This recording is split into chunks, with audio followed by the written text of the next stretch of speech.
그러면 이번에는 오른쪽 뒤에 남자분으로 다음 하겠습니다. 질문하실 저 뒤쪽으로 분 하겠습니다. 들어주시면 맨 뒤에 계신 대통령께서- 남자분으로 하겠습니다. 네, 맨 뒤에 계신 분 누군지 모르겠는데 네. 그냥 골라주세요. 네, 마이크 전달 받으시면 매체와 성함 말씀 주시고 네, 질문해 주세요. 네, 안녕하십니까. 저는 강원도민일보의 이세훈 기자라고 합니다. 아무래도 저희 강원도 같은 경우에는 세계 유일의 분단도이다 보니까 평에 관련된 이슈가 가장 큰 관심을 모으고 있는데요. 대통령님께서는 취임 후 대북, 대남 방송 중단, 접경지 방문, 대북 전단 대책 지시 등 그 한반도 평화 중심의 안보 행보에 박차를 가하고 계십니다. 이와 관련돼서 한반도 평화 정착 방안을 비롯한 대북 정책에 대한 대통령님의 구체적인 구상과 계획이 궁금합니다. 네, 우리 강원도민일보? 네, 강원도민일보 이세민 기자님 감사드립니다. 강원도 그리고 이제 경기 북부 이 지역은 이제 분단으로 인한 피해가 정말로 크죠. 제가 평소에 참 안타깝게 생각하는 것이 이 긴장이 격화되고 군사적 대결이 심화되면 사실 접경지의 경제 상황은 매우 나빠집니다. 경제뿐만 아니라 이제 일상적 안전, 삶도 위협받죠. 그런데 묘하게 군사적 긴장을 고조시키는 그런 경우 또는 평화를 확장하기 위해서 노력하는 경우 이 두 가지가 약간 대립되는 부분이 있는데 하여튼 이게 평화를 확장하기 위한 노력에 대해서 과연 그렇게 적극적으로 지지받는지를 잘 모를 때가 있어요. 하여튼 정치적 상황과 조금 이렇게 약간 상반되는 결과가 나올 때가 많아서 약간 당황스럽기도 합니다. 그러나 분명한 것은 어떤 접경 지역은 평화 체제가 강화되면 뭔가 좀 나아져요.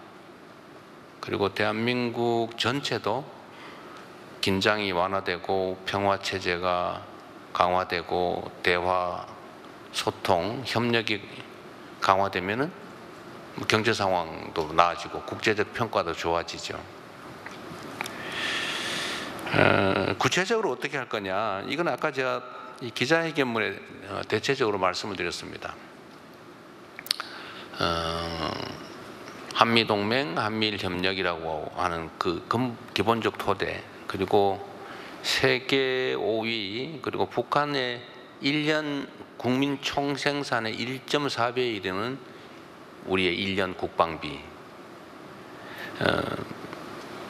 어쨌든 이런 든든한 국방력, 그리고 앞으로도 이제 안보 분야에 대한 이제 연구개발이나 아니면 무기 장비 체계 개편 또는 군 첨단화, 스마트 강군화 이런 것들은 계속해 나가야 되겠죠.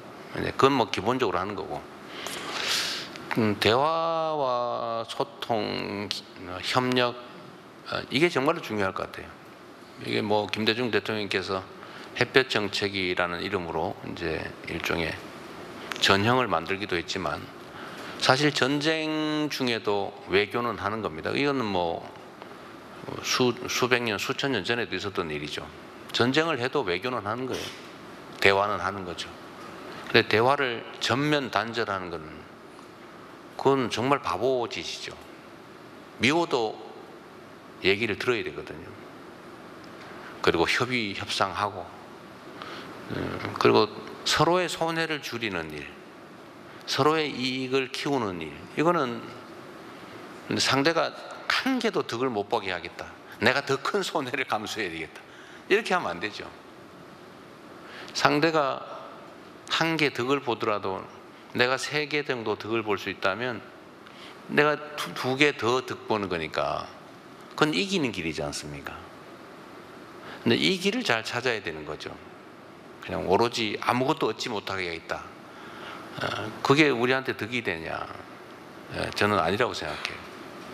그래서 정치나 외교에서는 감정을 배제해야 된다. 철저하게 이성적으로, 합리적으로, 논리적으로 대응해야 된다고 생각합니다. 저는 한미 간의 든든한 공조 협의를 바탕으로 해서 북한과의 관계를 개선해야 되겠다고 생각해요. 저는 지금은 너무 적대화되고 불신이 심해서 쉽지 않을 걸로 예상합니다.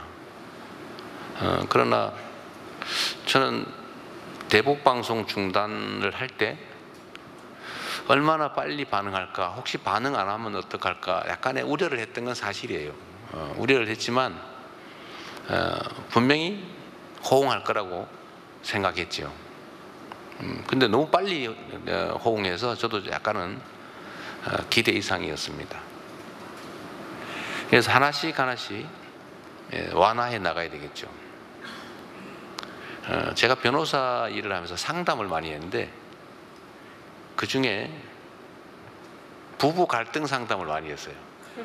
제가 어린 나이에 하필 제가 개업하고 하던 그 시기에 그런 문제가 유난히 많았습니다. 그래서 제가 이런 얘기를 자세히 좀 들어보면 그 근본적인 원인도 대충 알겠고, 그러면 정말로 극단적인 최종 결론 헤어지는 게 해결책이냐,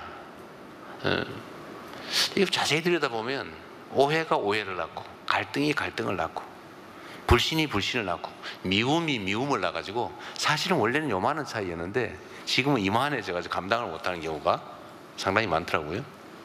그래서 제가 그때 그랬습니다. 부부 클리닉 같은 데 가서 남녀 역할을 바꾸는 거 한번 해봐라. 그리고 다시 갔다가 다시 상담 와라. 그래서 제가 그런 경우 꽤 많았어요. 근데 대개 부부 상담소로 갔다 온 사람들은 다시 오지 않았어요. 역할을 바꿔보니까 이해하게 된 거예요. 내가 왜 그랬지? 서로. 전 비슷하다고 생각해요. 사람 관계도, 여당과 야당과의 관계도, 남과 북의 관계도, 또 진영과 진영 관계도 전 비슷하다고 생각합니다. 대화 소통이 정말로 중요하다. 그리고 서로에게 득되는 길을 가자. 절멸하는 게 목표가 아니라면, 가능하면 우리가 안전한 범주 내에서 서로에게 득되는 길을 가고, 그게 대화와 소통, 협력, 그리고 공존이다. 그리고 우리 헌법에도 써져 있잖아요. 평화적 통일을 지향한다. 흡수가 아니고, 누가 흡수당하고 싶겠어요? 엄청난 희생과 갈등, 그걸 수반하겠죠. 그래서 가능하면 존재를 인정하고 서로에게 득되는 길을 가고, 동질성을 조금씩 회복해가고, 역사의 눈으로 보면 우리가 53년 전쟁 후에 지금 한 80년 되나요? 역사의 눈으로 보면 긴 시간은 또 아니죠. 수백 년 후에도 다시 통일하니까요. 그러나 지금은 통일을 얘기하는 것은 자칫 상대한테 뭐 흡수하겠다는 거야, 뭐 굴복을 요구하는 거야, 이런 오해를 받을 수 있어서 일각에서 무슨 통일부 이름을 바꾸자 이런 얘기도 하는 것 같아요. 그러나 그런 논란에도 불구하고 길게 보고 소통과 협력을 계속해 나가자. 근데 구체적으로는 어떻게 할 거냐? 그건 제가 안 그래도 안보실, 국정원 이런 데다 좀 여러 가지 얘기들을 좀 해놨습니다. 뭐 구체적으로 어떻게 했는지는 나중에 결과로 말씀드리도록 하겠습니다.